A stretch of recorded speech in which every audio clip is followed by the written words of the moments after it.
first of all, in what is not a massively clear scenario as yet, what is your analysis of what we are reporting this evening? What seems to have happened here? Yes, well, it shouldn't come as a shock to anybody. I think most people had been assuming this might happen in some form or another for some time. I think, whether or not he's dead, whether or not he was on the flight until that's confirmed, I think the one thing we can say for certain is that he did, what he did in Moscow when he tried to march on Moscow really demonstrated that Putin was much weaker than many people thought, and I think that will be his legacy is a march that wasn't really blocked, and that really demonstrated that the king was much weaker than maybe many people had assumed. So Oh, I with think that, that might be his legacy. yeah, I suppose with that in mind, Karen, the mutiny was halted. It was stopped. It was tough, but I mean, barely. They succeeded in killing a number of Russian soldiers. People just sort of stood by and watched the whole thing. It was, the fortress is not was not as protected, and so I think that really is was something that he was able to do. Of course, he backtracked and he tried to. I mean, he must have known his days were numbered, Mm. but he did try to, make amends and say, no, it's not Putin, it's the people who work for Putin. But obviously, the boss is in charge, right? Yeah, indeed.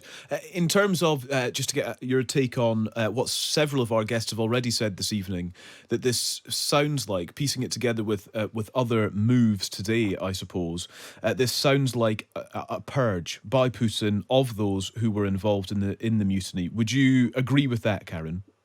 Yeah, I think there was certainly a purge, and including one of the top generals that they think knew about the attempt, the coup attempt. I'm not sure if we're calling it a coup attempt, but the coup attempt before it happened. Mm. But that doesn't mean that more heads will roll. And at the end of the day, the bigger complaint was that the Russian military is not doing its job according to the way that Prigozhin thought they should in Russia. And that hasn't been solved. Those people have not been purged. General Shoigu and other top defense officials are still in place. Yeah. I just want to bring you this, that the Spectator is reporting Uh-huh. being monitoring Telegram channels and indeed social media accounts of the Wagner Group. The Spectator says Wagner Group's own social media have acknowledged the crash without making any claims about his safety. Footage of the crash site has been posted on its Telegram channel. It's urging supporters to remain calm. It claims the plane was one of a convoy of two, and so it's possible that Prigozhin was aboard the second, which they say Yeah. is landing around now. What do you make of that, Karen? Well, it's just so hard to say. It's so easy to speculate, and Mm. conspiracy theories could be rife at a time like this. I think it's best to wait and see if he is actually dead, and if not, how did he manage that? Was it, did he send a flight as a decoy flight, assuming that this might happen? I mean, that would be quite interesting if that did happen, but it's really too early to say. Yeah.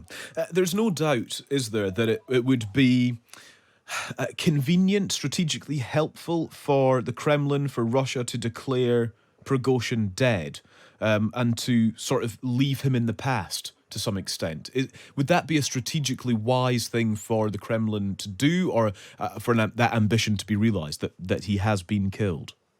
I mean, I think there was a concern. Part of the reason he hadn't been killed so far was because the troops, the 25,000 plus troops that he has assembled, are quite loyal to him, and they've been very functional in places like Mali and in other parts of West Africa and the Sahel, as well as in Ukraine. When they were fighting in Ukraine, it appears that they're not fighting in Ukraine anymore. So I think that, I think Putin must have been a bit nervous about his.